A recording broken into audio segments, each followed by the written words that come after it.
Praise the lord. సామెతలు 17వ అధ్యాయము 22వ వచనము. సంతోషము గల మనసు ఆరోగ్య కారణము, నలిగిన మనసు ఎముకలను ఎండిపోచేయును.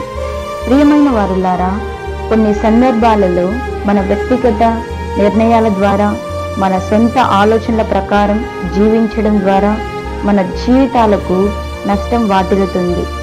అది నిందలు, అవమానాలు, అప్పులు కావచ్చు. మనుషులు మిమ్మల్ని నిందించవచ్చు. జీవితంలో అన్ని సమస్యలే కావచ్చు. వీటన్నిటి కారణంగా నీవు సంతోషము లేక మనసు, ఆరోగ్యము పాడు చేసుకొని దుఃఖిస్తున్నావా? ఏమీ భయపడకు, చింతించకు. నీకు సంతోషం ఇవ్వడానికి యేసుక్రీస్తు ఈ లోకానికి వచ్చారు. అయితే ఇప్పుడు నీవు ఉన్న చోట ఒక్కసారి నిలబడి, యేసయ్యా, నా హృదయంలోకి రండి, నేను మిమ్మల్ని ఆహ్వానిస్తున్నాను, విశ్వసిస్తున్నాను అని చెప్పండి. దేవుని సమాధానం, సంతోషం, ఆరోగ్యం ఈ క్షణం నుండి మీకు కలుగునుగాక. ఆమేన్. God bless you.